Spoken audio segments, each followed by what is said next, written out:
Innallaha wa malaikatahu yusalluna 'alan nabi ya ayyuhalladzina amanu sallu 'alaihi wa sallimu taslima.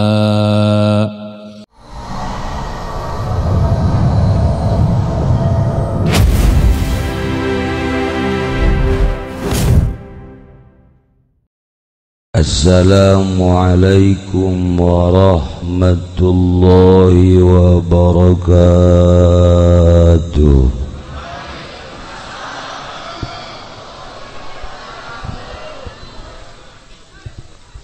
Alhamdulillah, alhamdulillahi rabbil alamin. Wassalatu wassalamu ala sayyidil mursalin wa ala alihi wa sahbihi ajma'in, amma ba'd. Faqala Allah ta'ala fil Qur'anil Karim wa huwa asdaqul qailin. A'udzu billahi minasy syaithanir rajim. Wa dzakir fa inna dzikra tanfa'ul mu'minin. Al-ayat.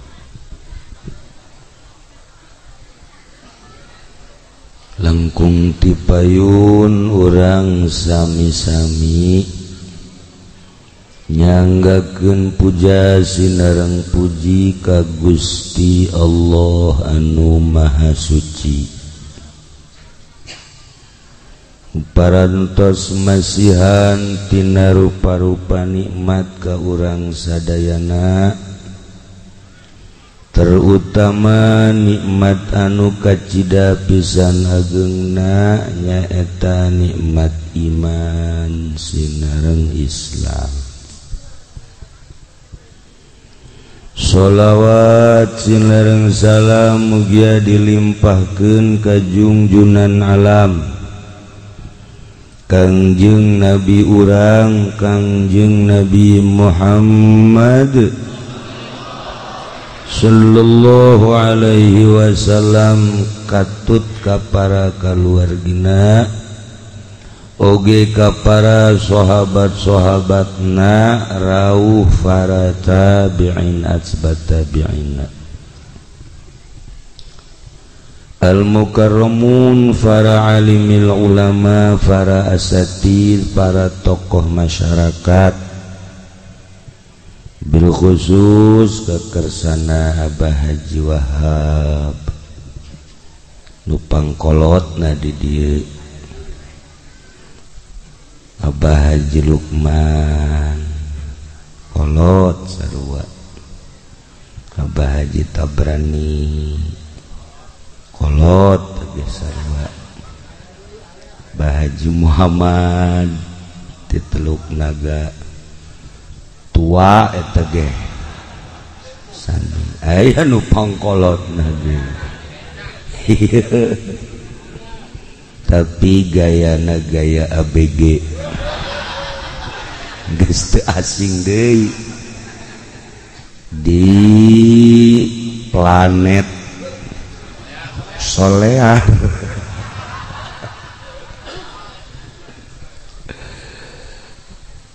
Para kiai, para qori, para ustad, para santri, mudah-mudahan diparanjangkeun umurna,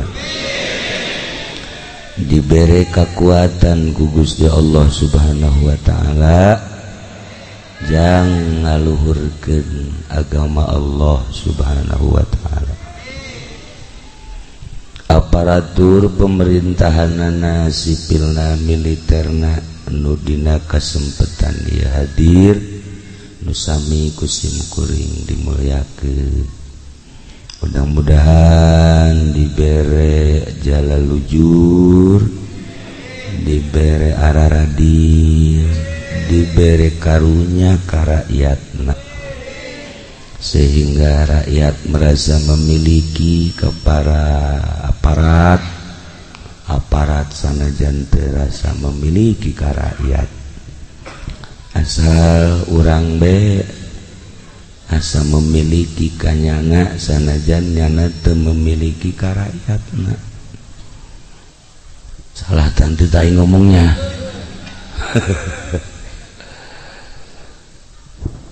Nu kusim kuring di hormat pisan keluarga duka Bapak Haji Sufari sekeluarga oge di dieu aya Kiai Haji Khairuddin kakangna almarhumah kumna keluarga nu halatir di dieu nu kusim kuring dimulyakeun anu mudah-mudahan aya dina ridho Allah Subhanahu wa taala.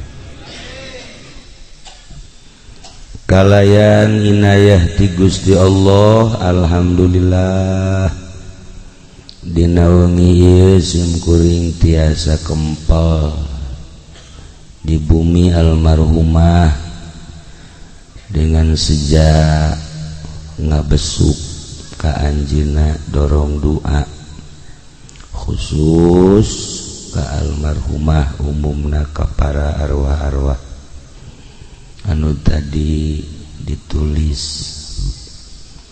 terutama pisan ka ila ruhi Haji Supendi AF Al-Fatihah.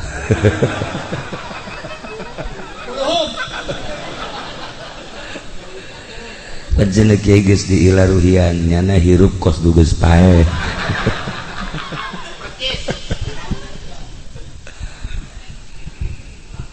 Para jamaah kaum muslimin wal muslimat rahimakumullah.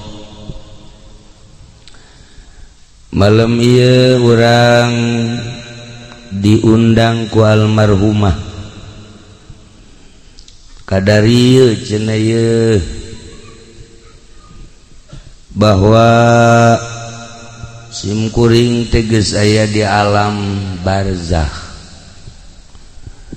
maneh ge sarua aranjeun sarua hidup ge barakal pisan kula geus ngarasakeun di alam barzakh koreng ngeunaheun nikmat ceuk jana nu biasa salat kuari teu kudu nu biasa puasa henteu nu biasa tahajud henteu kudu nu biasa duha teu kudu nu biasa sagala rupa dipigawet teu kudu horeng ngeunaheun di alam barzakh teh ngeunaheun nikmat masyaallah ngeunaheun Mang Haji di alam barzakh teh horeng daek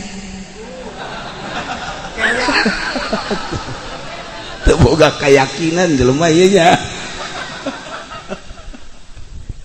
sakitu dingeunah-ngeunah ge ditawaran embung keneh bae kuari lamun Mang Haji embung paeh ti heula geus kami paraeh kabeh Mang Haji hirup sorangan eueuh sasah di dunia sorangan we daek si budak naon kahayangna tuh paeh embung hirup bae terus embung ieu hae maksudna yang kumaha sih ya Allah ya Rabb meureun nu mantak ragu-ragu teh Haji Pendi titah paeh ti heula embung jameureun boga keyakinan dirina bahwa engke geus paeh teh di jero kubur disiksa boga keyakinan kitu teh jalamun waliullah manu boga keyakinan bakal dibere kanikmatan sorga kanikmatan kubur atumun teh mah aya malakal maut ieu kuari maut bakal pindah ke alam barzakh iya tuh siap waliullah mun ditawaran maut siap sebab gambaranana nikmat di jero kubur Nah kuari dan jadi kamu haji siap dideugkeun berarti nyana boga keyakinan aing mun pae digenjreng tah iyalah para jamaah kaum muslimin wal muslimat rahimakumullah tadi ayatna dibacakeun wajaat sakratul mauti bil haq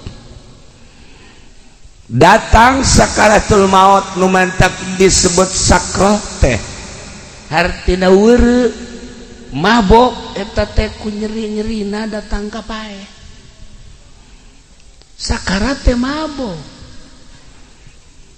sagagah-gagahna jelema jawara misalna datang malakal maut moal bisa leumpang moal sahebatna paharto paeh ngahenen ibutin sugih modar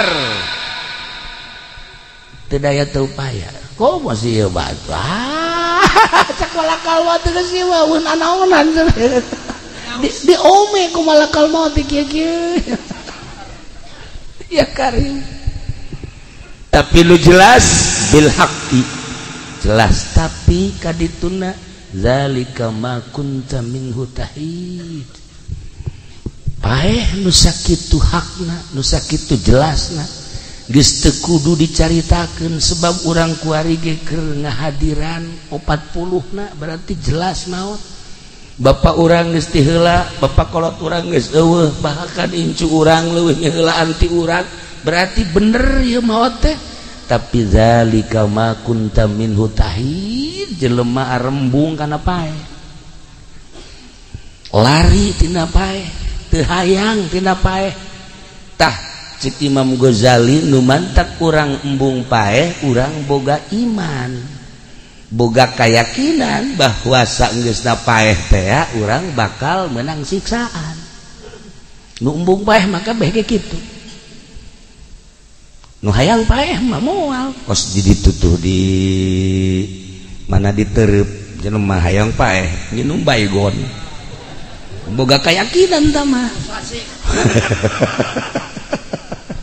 bahwa engke aing di jero kuburna bakal menang kanikmatan kubur gegeran nya nginum baygon alhamdulillah lak paeh aing cenah ieu paeh aing ieu paeh nya geus kesangan ira deuk paeh teu paeh malah mah cager nya nu mantak nginum baygon lantaran boga panyakitna bengek boga panyakit batuk bae teh naon ngaran-ngaranna TBC lantaran ka dokter deui geus beak sagala lah cek dina aing mah geus bae paeh bae nginum baygon nya geus beres aing lah geus kieu barang batuk teh kalaluar tah panyakitna kuari hirup keneh ngan mantak geus aya anu boga panyakit TBC baygon ipraknya nginum beneran arti dan can datang ka waktu pae waktu teu bae para jamaah kaum muslimin wal muslimat rahimakumullah salila ieu urang ngamumule awak udang di pandian di sabunan macem-macem nyabun lagi Haji Pendi mah B29 dikieu-kieukeun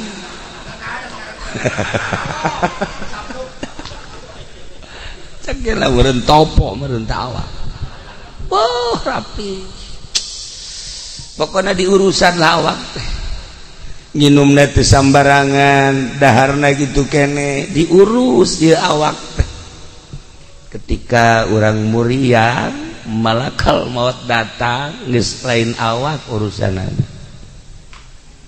lain awak dibere gambaran-gambaran Masya Allah kan henteu saha awak geus poho awak urang ayeuna inget ka awak teh make baju naon ya isuk dahar di mana ya isuk nginum naon ya isuk dan lain sebagainya ieu mah nu boga duit bangsa nu kieu mah teu boga pikiran kitu nu boga duit mah pan direncanakeun tadi dahar di Jakarta, isuk di Bogor lah, isuk da deui Bandung lah, isuk da deui mah di ditulah di Nagreg, isukna deui mah di Tasik. Nah eta ukuran jelema anu hidup menengah kos kitu. Lamun luluhur mah isuk-isuk di Jakarta, nah sore ke Singapura, nah isuk deui ka ditu ka Perancis, nah terus ke Jerman ngebeledak kapalna. Abatur fokus dari itu hirup teh ya pejabat dan pejabat karitu pengusaha karitu iwal ti santri nu teu boga pikiran kitu. Ih kumaha manggihna bae santri mah teu aya rencana-rencana masak ge teu aya rencana jam sabaraha henteu batur ngaji nya masak. Santri mah kos kitu beres dahar aya deui nu mau timbal dahar deui. Bloon santri mah nya teu boga pikiran naon. Beres tas dahar aya nu mau timbal dahar deui nya keur kieu bae anu mau leupeut di dahar deui. Santri mah masyaallah tah eta ahli sorga mah meureun karitu nya deh siapa hasud ka santri. Santri mah neuleuh restoran anu rumbe-rumbe anu lampuna hurung herang teh kitu maldek lain teu boga duit. Santri mah panglobana duit tapi maldek oh ieu mah ahli neraka cek teh nebe so jasa santri mah so. Santri mah kos kitu teu daekeun tapi lamun ka warteg nah ieu tah ieu mah keur carita kuari di urusan awak ketika sakarat. Masya Allah geus lain awak roh nu main roh keluar panon urang nuturkeun roh dibere awalna gambaran sorga jeung neraka katuhu neuleuh sorga kakenca neuleuh neraka. Gusti Allah bakal orang jaat sakratul maut bil haqi pasti ketika orang ningali ka dieu ka katuhu senyum seuri aya nu ngagak-gak seurina heuleuh deui lirikan ka kenca mangkerut neuleuh neraka. Ya Allah ya Rabbi seperti etalah gambaran maut. Begitu orang ningali ka katuhu pas dicabut set senyum bahkan kesangan bahkan cai mataan isin cai mataan ningali sorga nu manehanana hirup sakedeung ibadah teu sabaraha tapi gambaranana bakal diasupkeun ka sorga isin entek cai mataan kesangan. Tapi lamun ningali ka kenca neraka gambaranana aduh hese nyaritakeunana mengkerut boro-boro kesangan geus pokona matana ge bangun molotot pikaseun. Iyalah alamatus syaqawah mun di dieu alamatus sa'adah.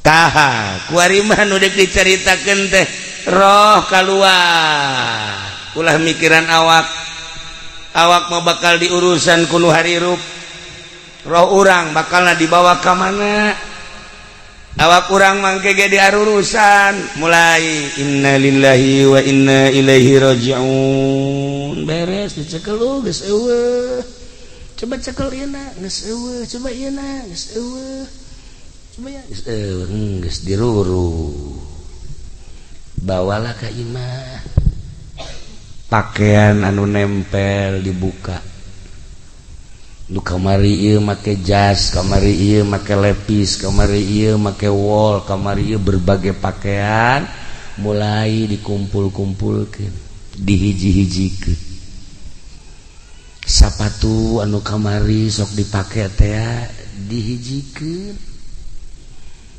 sagala rupa nu di awak geus dicopotan pandian beres di pandian langsung diboeha di kafanan beres di kafanan langsung sholat asupkeun ka keranda atau langsung digotong dibawa ke tempat anu anyar, dibawa ke tempat anu anyar nu tadina urang embung tapi bakal kubur langsung.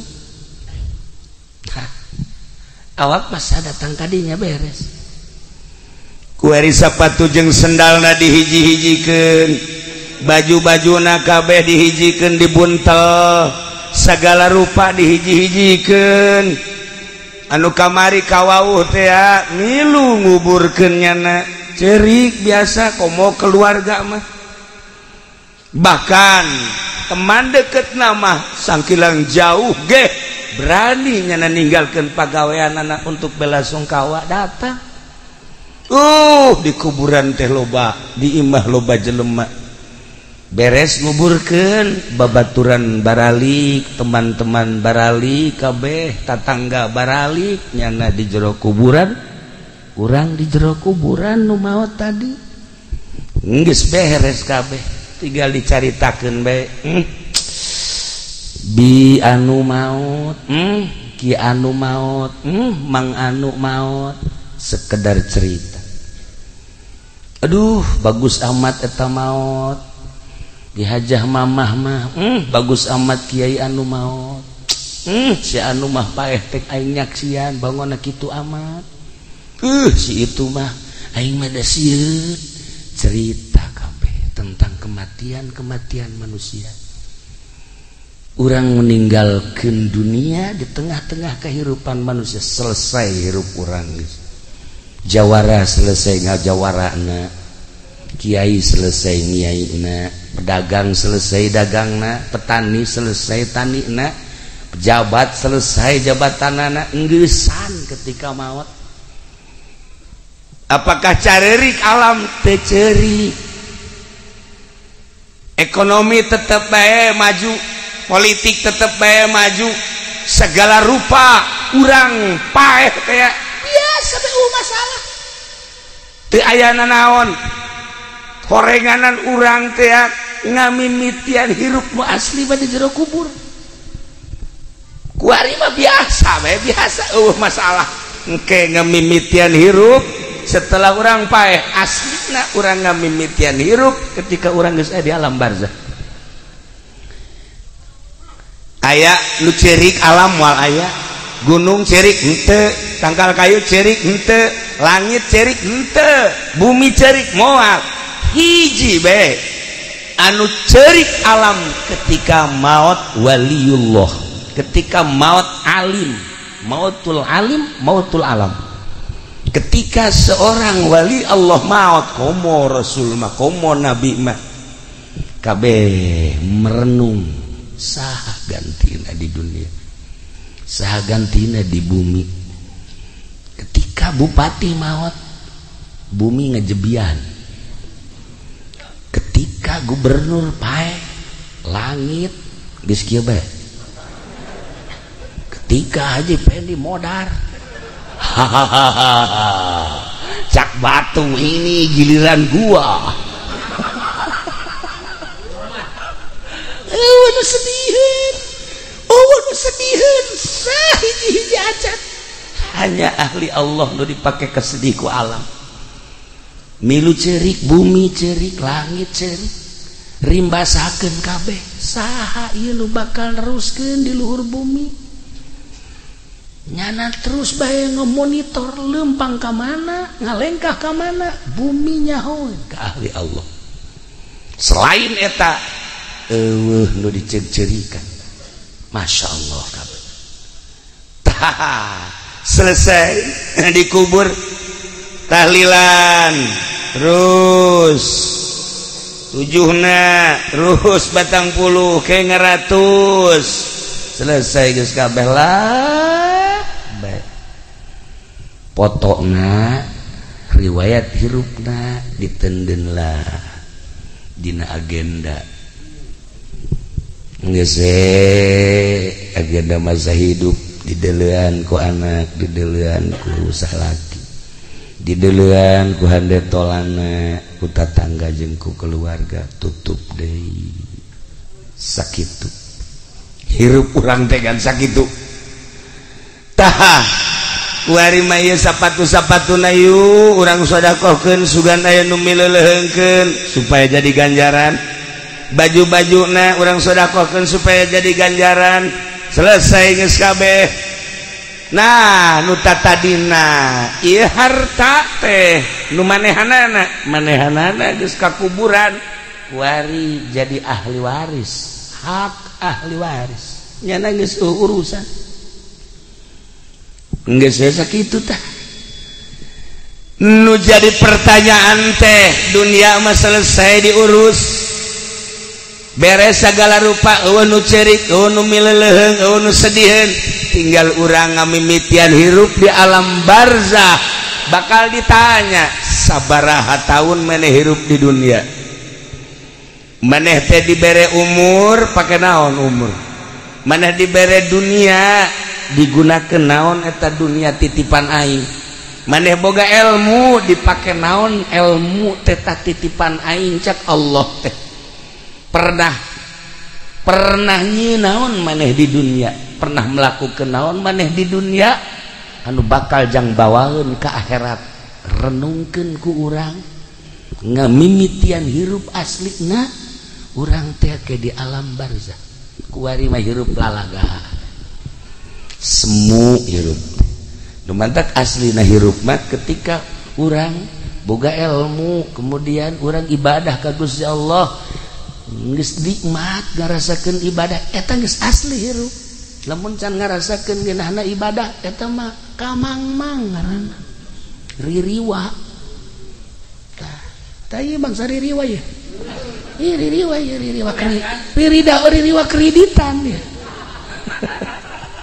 Tuh sebuah renungan bahwa seperti etalah tamat geus hirup di tengah-tengah kehidupan manusia, urang ninggalkeun alam asup ka kuburan selesai geus. Urang ngamimitian hirup tadi dinya. Masyaallah kan. Tetapi horenganan aya lawang-lawangna, jang menuju neraka aya lawangna, jang menuju surga aya lawangna. Kangjeng Nabi nyaritakeun jang menuju surga nu boga indung bapa tah indung bapa teh lawang surga. Teu kudu hese-hese lamun urang hayang ka surga kemudian boga keneh indung bapa eta adalah lawang surga. Deketan ku urang indung khidmat ku urang indung, deketan ku urang bapa ladenan bapa paeh urang geus eta teh boga lawang surga. Nikmat pamajikan lawang sorgana salaki, asal pamajikan diridoan ku salaki geus moal ka mamana sorga sakitu lawangna. Ih nu mantak ieu Hajah Umamah Makiyah cek kula mah Hajah Umamah Makiyah mah ahli sorga. Gila geus pokona mah geus teu kudu diaminan ke sorga sebab salakina ridho. Ya Allah nya nama keur hirup na geus nawaran kawin atuh ka Haji Supari. Walah di surga aya ridho nya nama masyaallah karim. Geus kula jaho teleponanana waduh mani indah.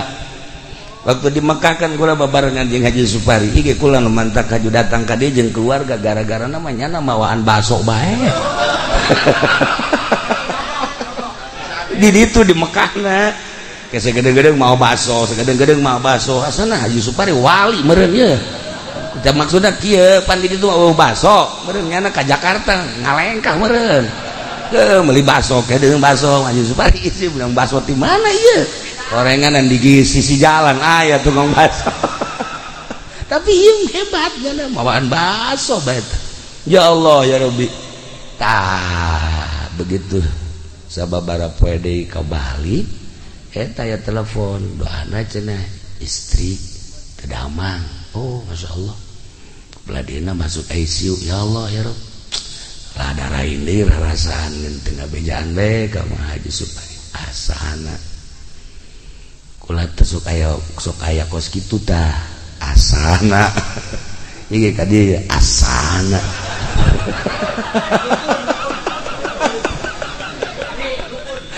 aya kos kitu mentak aya tadi kulama dek kawana ka haji dek ngalayat kasa ka haji anu salah nu muriat nya geus kieu bae mal kebal tanu dilayat cenah tah adi kula sok aya kos kitu tah sanes deui aya ku ka haji bae cenah terengeusan ye sia masuk macem-macem aya nu cager langsung anu pae lobana pae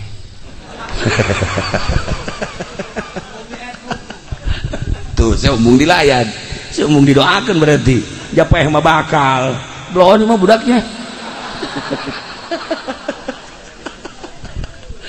ya Allah ya Rabb. Nah begitu menang habar deui ya saya baguslah urang iirah ge maot tapi anu pakai kahayang kurang maot mawa iman Islam tur dihampura dosana sakitu geus urang mah carerik nya nama keur seserian di jero kubur ya Allah ya Rabbi inget ka buya bae Cidahu anakna maot carerik kabeh Aisyah kunaon yang jerikan anak aing cak buya kabeh kaget emang kunaon atuh anak aing mah Quran talar salat terus bae ngaji terus bae jadi anda asup ka kuburan atau aya Quranan di awaknya Aisyah heuh oge nya nah kan aja mama maot ih ngabakti ka salaki salat teu pernah eureun ngaji terus bae jeung kula kadang-kadang ai ka Cilongok sok ngobrol ngeunaheun ngobrol lagi tara aya naon-naon maot set dicengcerikeun ku Haji Pendi atuh blohonan Haji Pendi jeung cerikan ahli sorga jibon nu kudu pikiran mah awak sia tolol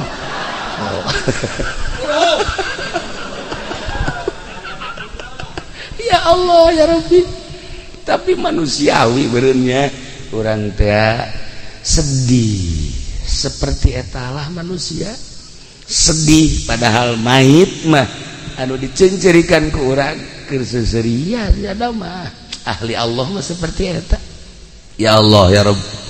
Nah lawang sorga ketika orang boga indung bapak eta lawang sorga seorang istri lawang sorgana adalah suami Masya Allah karim mun hayang nyaho lawang sorga eta mun hayang nyaho lawang sorga yatim piatu eta adalah lawang sorga kabelah dieuna lawang sorga tuh masjid tuh pondok pesantren majlis taklim Allah geus jadiakeun lawang-lawang sorga Masya Allah aya jelema maot sanggeusna maot di urusan waktu keur dalam duniana ya Allah ya Rob sederhana salat sederhana biasa cara urang puasa ngan Ramadan hungkul tahajud kadang teu loloba henteu duha kitu keneh begitu manehanana maut biasa bae nu nganterna kitu loba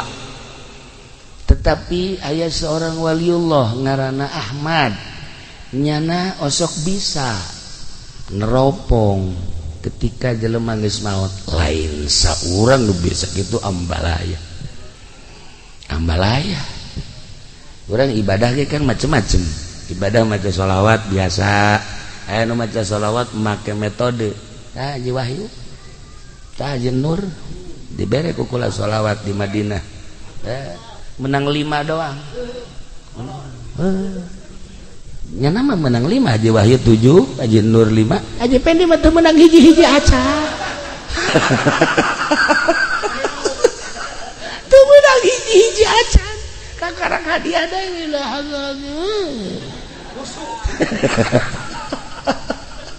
beda ibadah make aturan khusus atuh lain deui sebab geus mengandai ruh urang maca sholawat biasa mah atuh 1000 2000 babari ngomong sholli ala sayyidina Muhammad wa sallallahu alaihi wasallam atuh kararuan bere ku kula cara ya kieu maca sholawat bae ngaji kieu coba macana sabaraha 4444 kecil aja selama 8 hari kecil aja kula kosok maca 1000 geus berarti 2 kali ya kula macana ayo geus ayo ka Madinah ka masjid kabeh ila hadratin nabi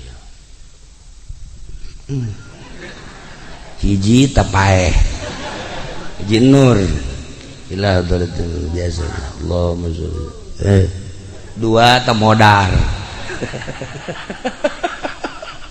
eta sa mobil 50-an nu tamat kabeh daya haji pendi maji kula mah teu maca emang gua nyaho cenah ya awak asal aja jadi di antara nu 50 pangbloon nyana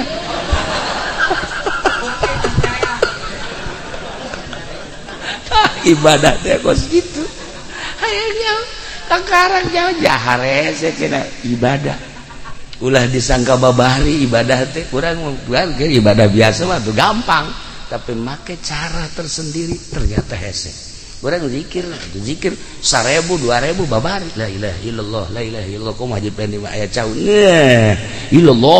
illallah nu kaduna caun mana ya caun ye atuh kuat mah 1000 ge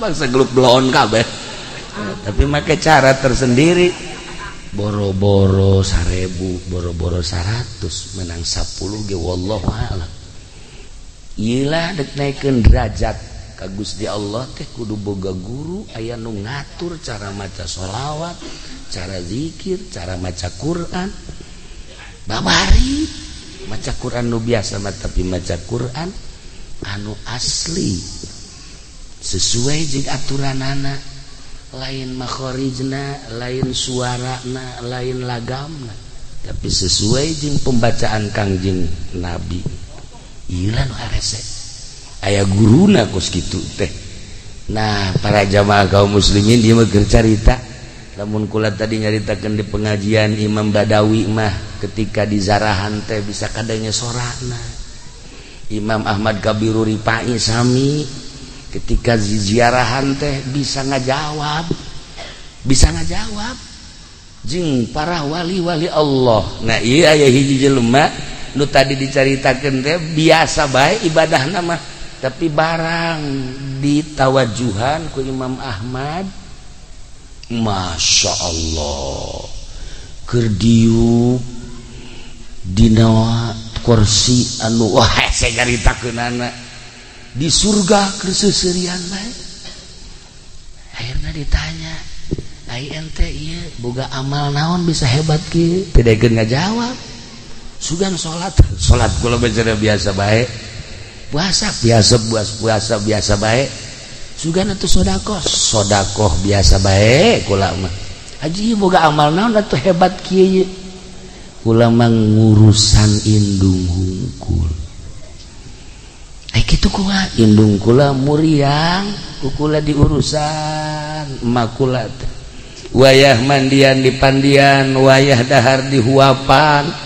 wayah salin di salinan paling kula minta izin mak kula dek salat heula nya tuh tas salat teh kaburu sunah acan ngurusan emak deui kadang-kadang kula mah ieu bae di hareupeun emak besi hayang nginum teh besi hayang dahar teh besi hayang salin teh besi segala rupa kula ngurusan emak 7 tahun geus we kula ngurusan mah lillahi taala ngurusan teh teu hayang nanaon ngan ngurusan mah lillahi taala geus sakitu masyaallah emak maot akhirna menang 2 tahun kula maot ieu ganjaran ngurusan emak ternyata kula geus aya di surga mustika eta emak teh lawang sorga untung jelema nu masih keneh boga emak geus kuari mah geus nyaho kieu mah ye datang urang mah diusapan naon sih ngusapan cek kiai ge cenah ngurusan emak atuh emak mah sehat keneh atuh kajen mah sehat naon kurang mah urusan emak bae mah hayang kitu jak macan gering kukala dek diurusan penting mah tas ngusapan emak kudu sia naon ieu ngurusan kudu ngurusan mah bae yang beli sekupi mah semua lain ngurusan sama garong tah iyalah jelema nu ngurusan emak masyaallah karim mentak inget ka abah ya abah kedatangan santri sia ieu cak abah kan sia abah geus kebal amat teh ka dieu ieu kula ditinggalkeun ku abah haju emak tinggal hiji-hiji na muriang di tah eta mustika cak abah urusan ku sia ulah ditinggalkan geus eta mustika mun hayang nyaho mustika eta pan haji ini mustika teh keris nya nama otakna pan ngeres nya nama mustika teh keris di mana ge keris ambalaya wow menang melian di rawa bening ambalaya loba keris malulu di mana tak iyalah para jamaah kaum muslimin wal muslimat rahimakumullah. Nomor kedua aya deui ieu kisah-kisah nu kararitu bae hiji jelema biasa bae ibadahna mah sarua jeung tadi tetapi barang maot masyaallah eta mah aya cahaya tidak tilu poe teh cahaya kaluhur kaget kabeh ke tujuhna aya di cahaya ke kadang malam jubah aya di cahaya akhirna kaget ikut cahaya datang ka muncar kieu akhirna ayalah nu nawajuhan begitu ditawajuhan sarua masyaallah keur aya di tempat anu indah ditanya tentang ibadah amal naon amal teu daekeun ngabejakeun tapi ternyata akhirna ngabejakeun cek cenah kula ngurusan abah kula stroke teu bisa leumpang akhirna kakak kula nu sejenna sararibuk tinggal kula bae di urusan bae cenah ku kula abah teh kadang digandong ku kula ada 3 tahun urusan abah terus tes abah maot atuh kula mah biasa bae dilah deui ka maot tah ku ari maot tah amal-amal diperhitungkeun teh eta 3 tahun urusan abah masyaallah cek kula nyaho kitu mah nyaho kitu kula dek bebeakan sakitu ge teu pati bebeakan kunaon teh ku ngeunah-ngeunah ngurusan kolot tah ieu istimewa dementak ieu ka anak Haji Supari lawang pertama geus eueuh anakna ieu tinggal lawang kadua geus urusan kawinkeun eta urusan ngaran ya Allah ya Rabbi geus mulai ti kuari tawaran emang abah geus hayang para jamaah kaum muslimin wal muslimat rahimakumullah madak dina hadis Tirmizi teu diceritakeun ku kula hadisna lawang surga bagi nu boga indung bapa cakang jeung Nabi eta adalah lawangna ketika pamajikan lawang surgana salaki geus moal mislet asal maot ridhoeun salakina dosa-dosa dosejen dihampura eta babarija sajawe mah mantak geus we ulah datang ka raheut salaki sakitu mah geus hirup di dunia jadi pamajikan ulah datang ka raheut salaki mantak make baju ge kudu bebeja ka salaki ulah make baju ieu resep teh ka henteu ulah ganti make nu ieu ih teu mongkos barong ganti deui atuh nu ieu kage teu resep beulikeun atuh ka tah sia mah tungtung sok kaju kitu tah eta sagala rupa bebeja ka salaki make baju ieu resep teu kakak resep geus ieu mah teu aing teu resep make baju kos kitu bangunna sih mah gendut ulah make baju eta blah pajeun pokona mah penting mah tukang ojek resepeun bae geus kan teu salah tah kos kitu salaki masyaallah asal salaki resepet geus sorga lawang sorga muka sakitu eta geus lain rahasia teh kos kitu teh tapi eta masyaallah ka salaki teh ih digerokeun ge neng kos teu ngadenge teh tolong neng geus 3 kali neng naon mungang neng lain ieu kakak kopi atuh nyokot engkos teu boga cokor bae pamajikan pohara ya Allah atuh bahasa cokor mah pondok mah kos kitu mah ya Allah geus kajeun atuh salaki nyokot sorana nyokot deui kopi geus aya tah ajeun naon deui itu sugan aya naon ieu nu garing tuh aya tuh di kamar coba pang nyokotin emang teu boga leungeun ih di pamajikan pohara ieu mah ya tah eta kos kitu pan senep teh salaki teh senep tuh nu kuduna masalah kopi tenang hayang kopi naon kakak ih kapal api aya kapal meledak aya tawaran ieu keur jaritakeun lawang sorga ya Allah ya Rabb pokoknya asal pamajikan maot salaki ridho selesai geus harapan sorga teh 90,9%. Awewe mah kos kitu bae. Ya Allah ya Rabb.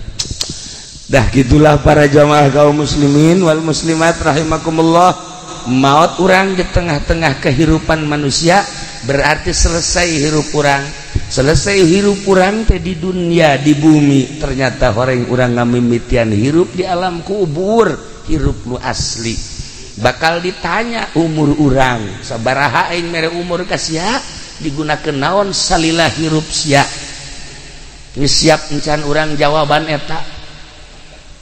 Sabaraha aing mawa mere harta ka sia dititipkeun ka sia digunakeun naon ku sia salila di dunia harta aing emang nu sia tandana lain urang maot nu dibawa jadi milik batur geus paeh mah milik anak milik ahli waris anu ngerina harta dibagi ku ahli warisna urang mah di jero kubur halaluha hisabun wa haramuha iqabun.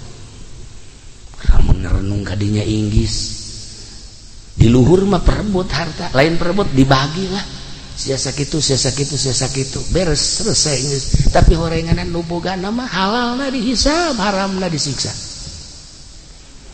Renungkeun ku urang ngamimitian hirup di jero kubur masya Allah karim ilmu aing mere ilmu ka sia pake naon emang ilmu sia ilmu aing ku aing sia dititipan ilmu sia bisa maca Safinah bisa maca takrib bisa maca Fathul Muin bisa maca tafsir dipake naon ku sia ilmu aing ayo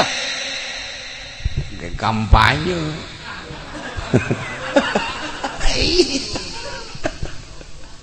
para jamaah kaum muslimin wal muslimat rahimakumullah aslinya seperti eta segala rupa bakal ditanya naon nu pernah diperbuat ku anjeun nu bakal jangka akhirat. Masya Allah perjuangan ke akhirat teh naon urang ke waktu di dunia bakal ditanya naon nu pernah diperjuangkeun ku urang. Iyalah sebuah renungan ketika almarhumah maut urang kumpul di dieu ternyata diundang ku manehanana kula hanya sabab hungkul nyaritakeun tentang ngamimitian hirup di alam barzah nyana nu nitah bejakeun kula geus garasakeun di alam barzah. Gusti Allah tinggal nunggu waktu bae guru kula di Banjar sehat minggu kamari babarengan nikahkeun minggu ke ieu geus teu aya. Ya Allah keur hitbah teh ngalamar balikeun lamaran ka ditu keur dahar sahuap dua huap plek teh aya kumaha coba umur mah sehat teu aya keluhan naon waktu dicabut bae ku Gusti Allah.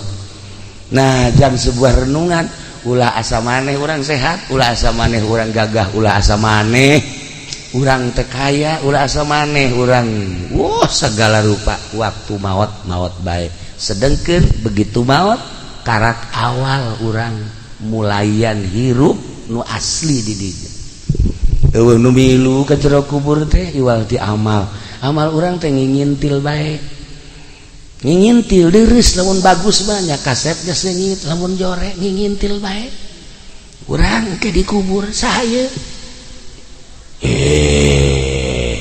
batur maneh. Iya ieu teu boga batur kos ieu ku di dunia.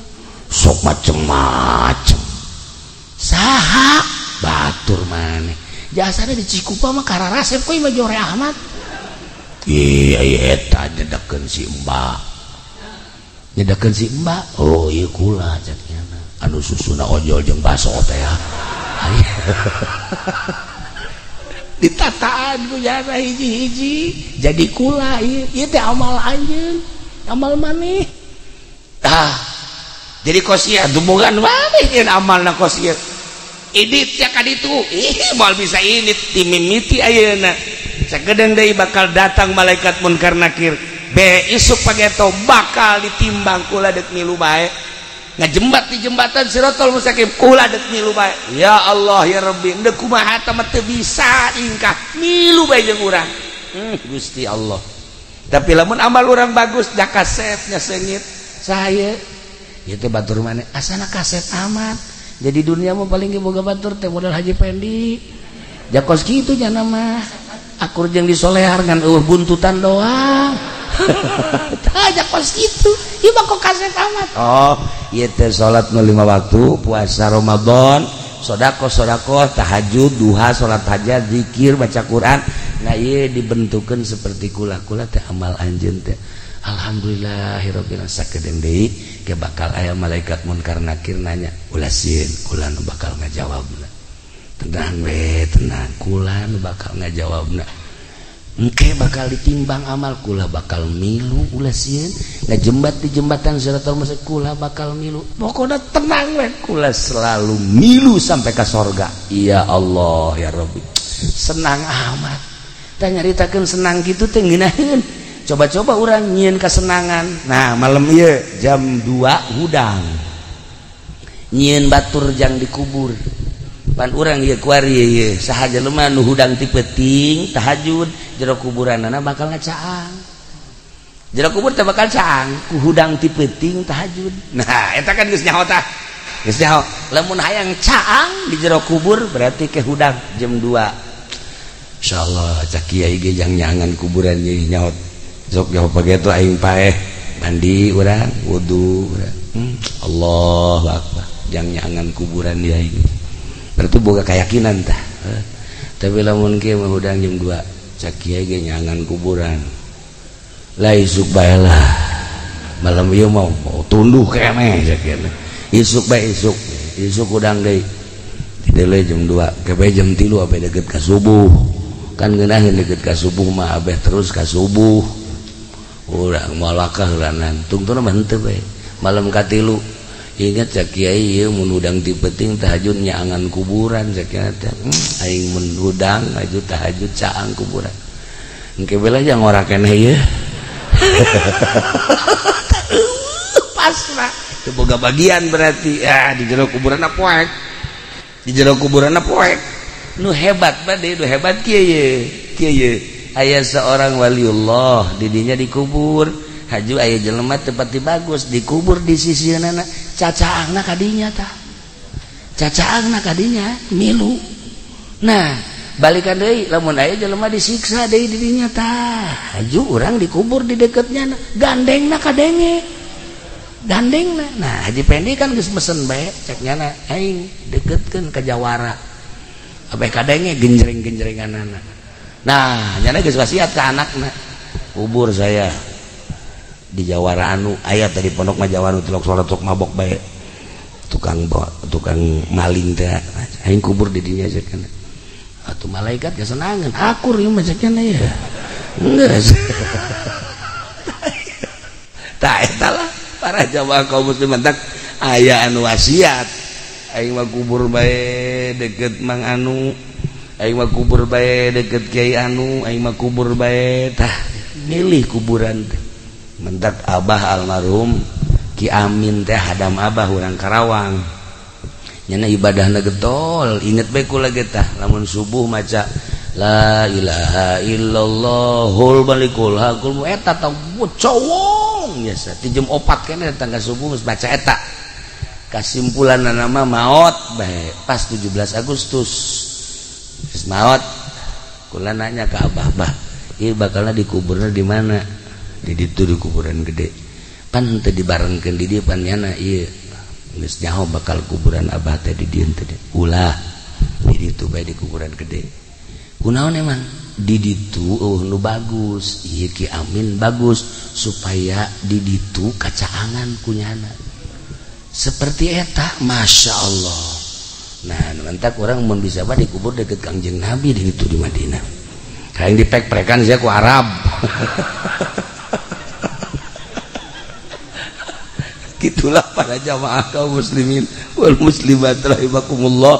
Nah iyalah sebuah renungan baik jeung sebagai lawang-lawang sorga. Nah iya mah aslina seperti eta masih kene Kangjeng Nabi nyaritakeun lawang-lawang sorga nu sejenna ieu majang eta betah indung teh lawang sorga bapak lawang sorga Uwais Kurni diangkat jadi wali Allah nak ngurusan indungna sakitu. Nah ieu almarhumah Ibu Haja Mama akrab jeung kula, aya naon ka Cilongok ngobrol, bahkan manasik nage manasiknya mah henteu reka Mekah milu manasik terus aya naon ka ditu, jadi kadedelekeun bae kadedelekeun teh eta bae aya naon ka ditu aya naon ka ditu. masyaallah begitu ngadenge maot langsung kula di ditu tahlil di mana di Mekah langsung ngirim doa. Nah ayeuna ge urang doakeun ka hiji mudah-mudahan maotna mawan iman Islam, kadua sakabeh dosana dihampura, katilu kuburana mudah-mudahan dilegakeun, kaopat sajabah dilegakeun dicaangkeun, oge dibere kanikmatan kubur ku Gusti Allah, di jero kuburna dibere kanikmatan kubur ku Gusti Allah bi barokati Ummul Quran. Al-Fatihah.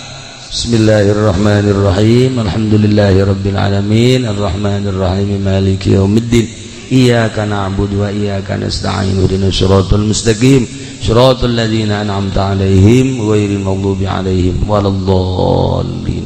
Nomor kedua urang doakeun keluargana Haji Supari, putra-putrana, sadayana putra-putrina, mudah-mudahan aya dina kasabaran, aya dina katawakalan, aya dina tangtayungan Gusti Allah Subhanahu wa taala, dibere kajembaran hirupna walaupun teu aya ibuna, mudah-mudahan sakumaha aya bae.